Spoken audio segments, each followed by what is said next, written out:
बौद्ध धर्म में एक रोचक कहानी है जो मन को पढ़ने की कला को समझाती है।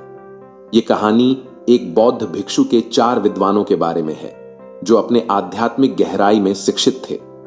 ये कहानी बौद्ध दर्शन के सिद्धांतों को समझाने और जीवन के रहस्यों को खोजने के लिए एक अद्भुत साधन है। एक समय की बात है, एक छोटे से गांव में एक बौद्ध भिक्षु रहता था। उसका नाम धर्ममित्र था। धर्ममित्र बहुत ही बुद्धिमान और आध्यात्मिक थे। उन्हें लोग बहुत ही सम्मान देते थे और उनके संपर्क में आने से ही लोगों की मनों की शांति हो जाती थी। एक दिन उन्होंने सुना कि पास के गांव में एक विद्वान मंडल बैठक आयोजित की जा रही है। इसमें 4 बौद्ध विद्वान एक साथ बैठेंगे और अपनी आत्मा के गहरे रहस्यों को चर्चा करेंगे। धर्ममित्र ने तुरंत वहां जाने का निश्चय किया। धर्ममित्र विद्वान मंडल के स्थान पर पहुंचा और वहां उन्हें 4 विद्वान भिक्षु मिले। वे चारों बहुत ही आदर्श और ज्ञानी लग रहे थे।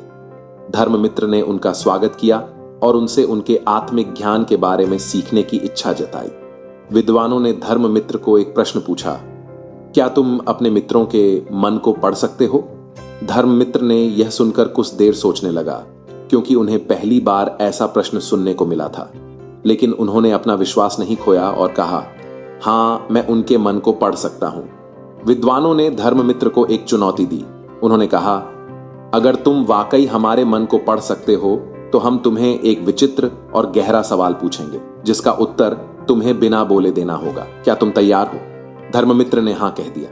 विद्वानों ने उससे पूछा, जब सूरज पश्चिम में अस्त होता है तो चांदनी किस दिशा में होती है? धर्ममित्र ने कुछ देर सोचा और फिर बिना कुछ कहे दिखाई दिया।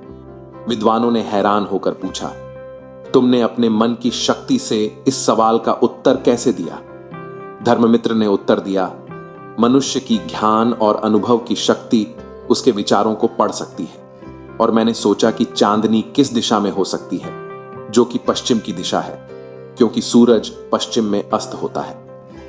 विद्वानों ने धर्ममित्र की बुद्धि की महानता की सराहना की और उन्हें अपनी समृद्धि के साथ लौटने के लिए कहा।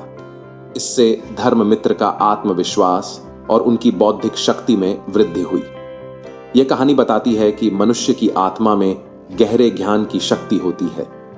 यदि हम अपने मन की शांति और स्थिति को समझने का प्रयास करें तो हम अपने आसपास के लोगों के मन की भावनाओं को भी समझ सकते हैं।